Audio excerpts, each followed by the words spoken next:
నమస్తే అండి. ఈ రోజు నేను ముందు క్లిప్పింగ్ లో చూపించినట్టు షాప్ అనేది చిందరవందరగా ఉంది కదా, అదంతా కూడా సర్దాను అనమాట. దానివల్ల బాడీ పెయిన్స్, హెడేక్ అంతా వచ్చేసింది. అంటే ఆయిల్ కూడా ఫుల్ గా పెట్టేసుకున్నాను. ఇప్పుడు నేను ఏం సర్దుకున్నాను చూపిస్తానండి. అయితే బ్యాలెన్స్ ఉందండి, ఇంకా కొంచెం అనేది సర్దవలసి ఉంది. మెయిన్ పార్ట్ వరకు అయితే కొంచెం సర్దుకున్నాను.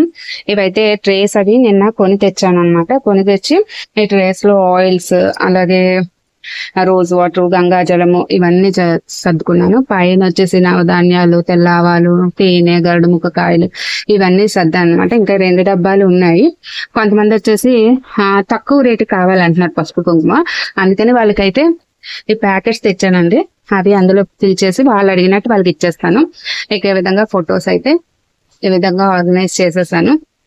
వచ్చేసి అగరబత్తులు 10 రూపీస్వి, ఇక్కడ ధూప్ స్టిక్స్, దసాంగం, ఇవాళ గాయత్రి ధూప్ స్టిక్స్ ఇవన్నీ పెట్టాను. ఇక్కడ ఇదైతే ఇంకా నేను క్లియర్ చేయలేదండి. ఇవి ఆఫర్లో ఇచ్చేస్తాను నేను. రంగోలీ స్టిక్స్, రంగోలీ ఇవి, అలాగే రంగోలీ కలర్స్ కూడా నేను దసరా ఆఫర్ కింద పెట్టేస్తాను 2-3 డేస్ లో. ఇక ఇదైతే కొంచెం బ్యాలెన్స్ ఉంది. ఇక ఈ విధంగా అయితే సర్దుకున్నానండి.